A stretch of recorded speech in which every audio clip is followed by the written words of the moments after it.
Okay, good morning. I'm Todd Swanson. I've been involved with this, both the written and oral for, I don't know, a long time. Um, I used to be part of the CNS and the GU, but I'm a question writer and oral examiner for GU, so I have given up those, but have been able to retain the hat of the CNS portion of the Osler course, and the ABR is well familiar with this and have not deemed this to be a conflict. I also have no other conflicts other than where I currently work at MD Anderson Cancer Center in the CNS group there. So the partitioning of the schedule for today is a rough approximation. There's I'll bleed over from one section to another so that we can get through all the material in the right amount of time. But I'd like to start with just a general CNS overview. And this is, sorry. Uh, just a brief review of the embryologic derivatives of the brain, which have consequences for the spread of disease and the dissemination patterns as the disease progresses.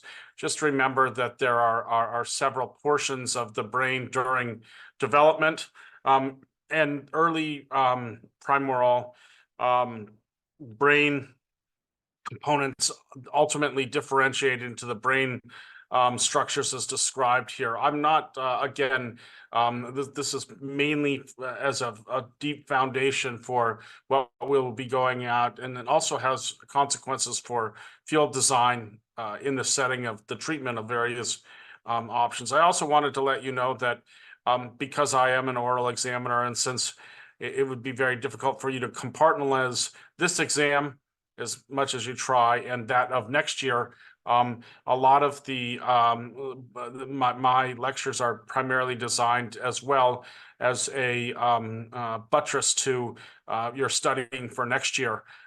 So don't just tuck these notes away after you pass this exam.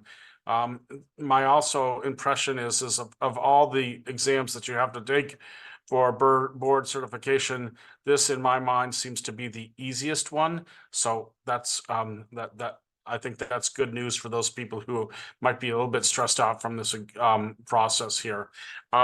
Okay, so moving on, the other important thing is to have a working knowledge of the geography of the brain. This clearly has implications for the presentation of patients with malignancies and or lesions throughout the brain.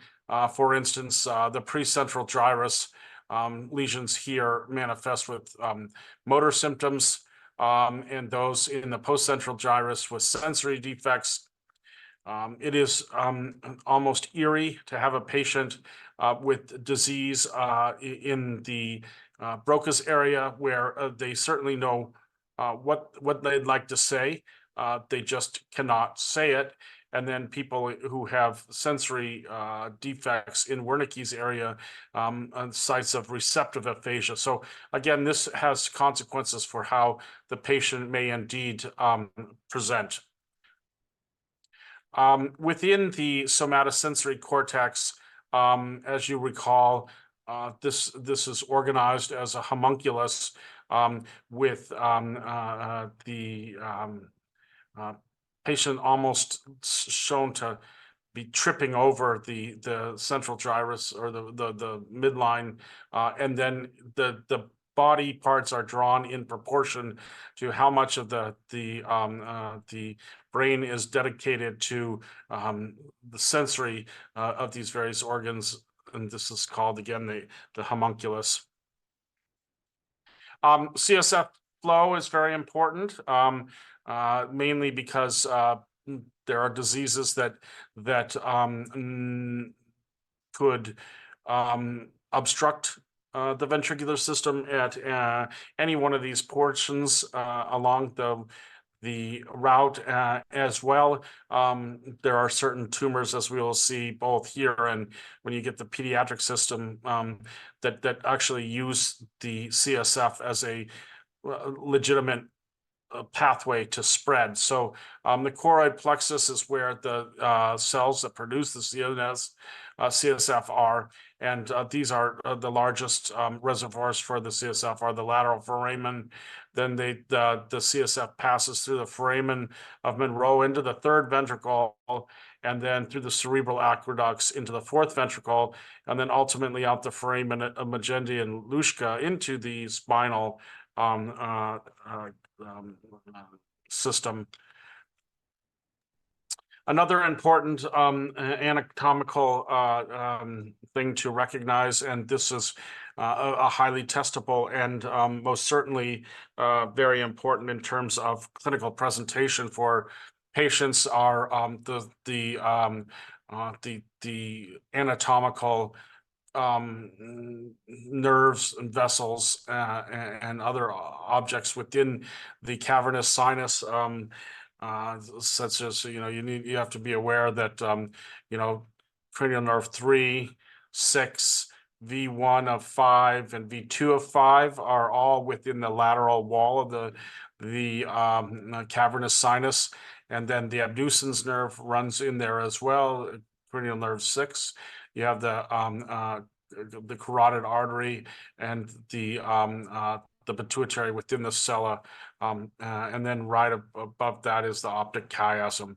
So again, just some orientation issues, testable, very testable things, and have definite implications for next year's clinical presentation when you actually have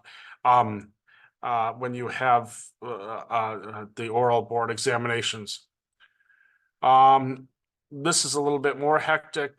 This was from almost second year of medical school, having at least a working somewhat of a familiarity with the various foramen that pass the cranial nerves out of the calvarium.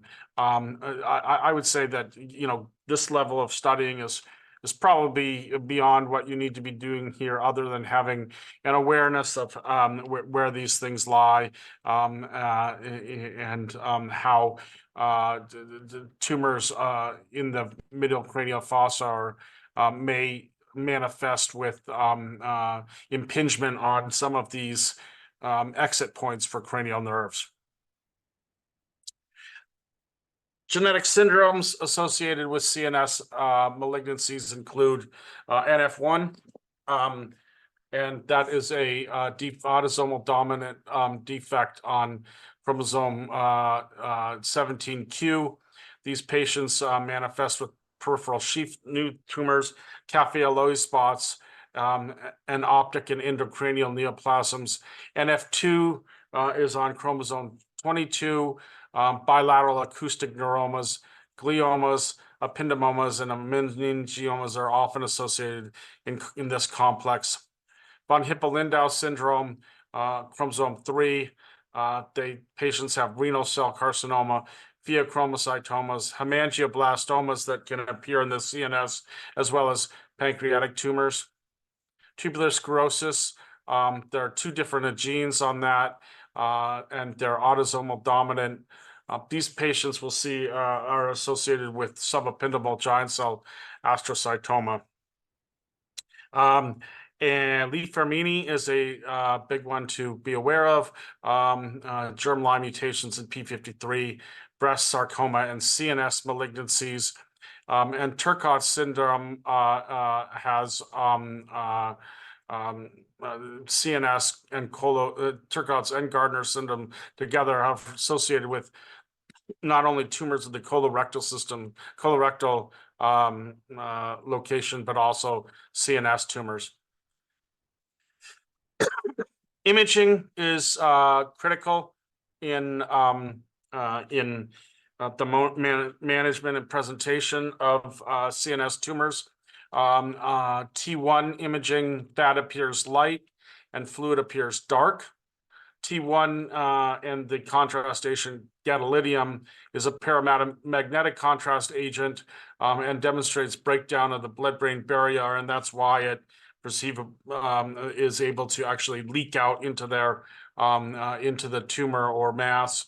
GAD has been associated with nephrogenic systemic fibrosis, so this is why patients with GFRs less than 30 generally don't get gadolinium.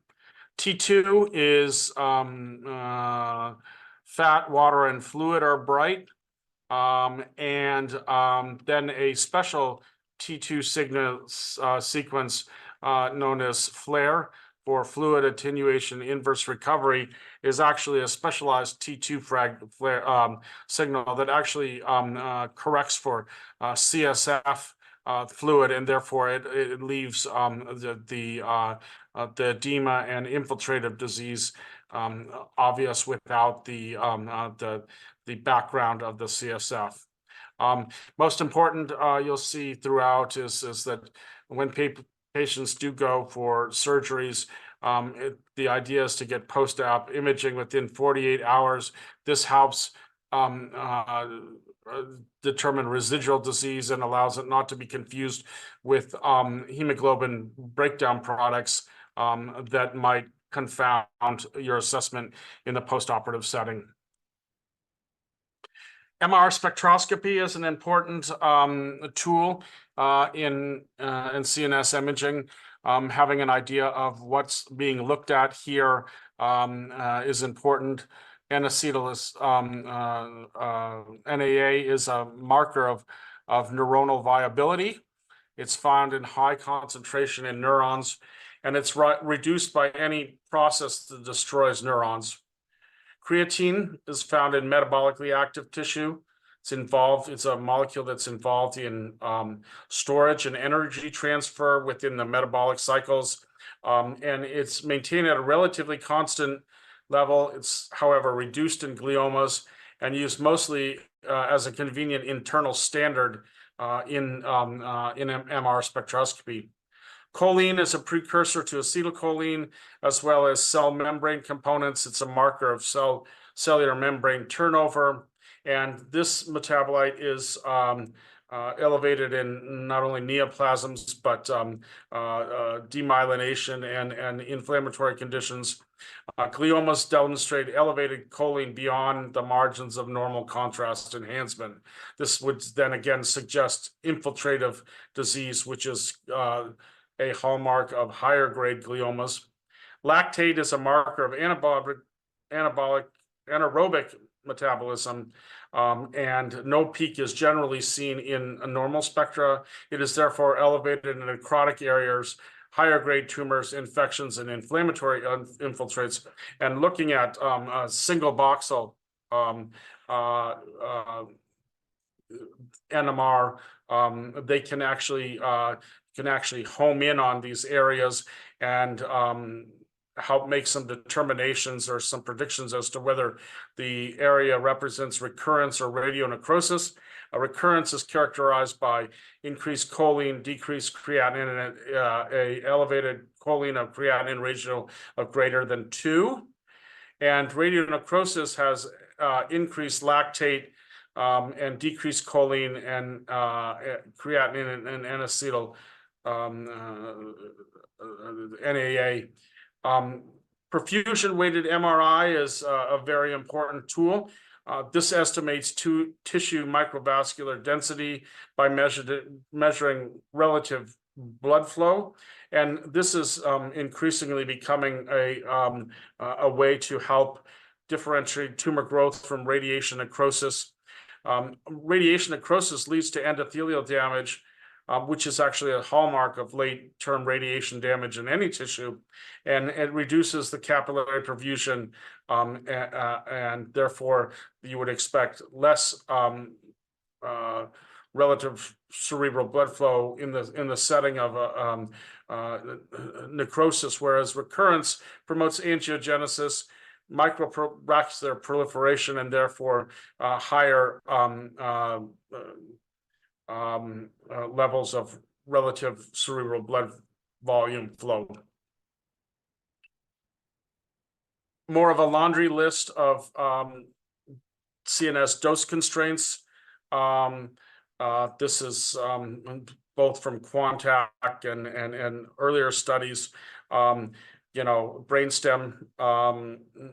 doses both in the conventional setting and SRS are important testable concepts, not only this year, but next year as well. As our doses for SRS point max doses to various subs of volumes of the brain, like the optic nerve and optic chiasm, lacrimal glands. We'll talk a little bit later, some important constraints that you should be aware of with respect to the hippocampus and hippocampal avoidance, whole brain radiation therapy. So, a familiarity with some of these constraints is certainly well warranted for this examination and next year's examination. Radiation complications are important. Acute, and this applies to radiation to the CNS, alopecia, dermatitis, fatigue, worsening of the symptoms that precipitated the actual workup for a brain tumor. So any of the symptoms like seizures or mental status changes, and that's a function of edema that might happen, why patients might be considered to be put on steroids during treatment course, nausea and vomiting, which are pretty generalized but good signs or symptoms for increased intracranial pressure. Otitis externa from the disruption or the swelling of the eustachian tube and its ability to communicate with the nasal and oral passage to normalize pressure. Subacute, and this is in the 6 weeks to 6 month, there's our somnolence, fatigue, and some recovery of some of the symptoms of above. And then comes the late term radiation changes manifesting 6 months or beyond. Radiation necrosis and provocation of symptoms what might be in those areas that were treated: leukoencephalopathy, hearing loss, retinopathy, and cataracts. There is an entity called Moyamoya syndrome, which is a disease in which certain arteries of the brain are constricted, resulting in TIAs or even small strokes. And then something that isn't given much attention in adults, but certainly in younger populations, are endocrine abnormalities due to the toxicity of radiation on the pituitary gland, including growth hormone deficiencies and other pituitary hormones, whether that be adrenal insufficiency or thyroid hypothyroidism. For the most part, these are reversible conditions with medical management.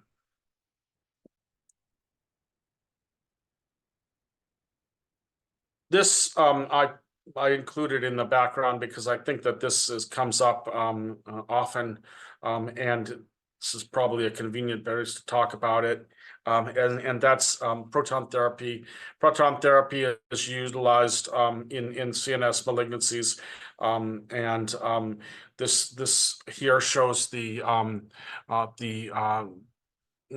depth of tissue versus the relative dose, and we can see that that all this shaded area is actually excess dose that you could expect from photon treatments over that of proton treatments, and therefore that is why you may manifest with this is an isodose distribution of a same tumor being treated, and as you can see, there's far less integral brain dose when treated with proton therapy, which may or may not be beneficial depending on the grade of the tumor. So that's kind of some of the nuts and bolts of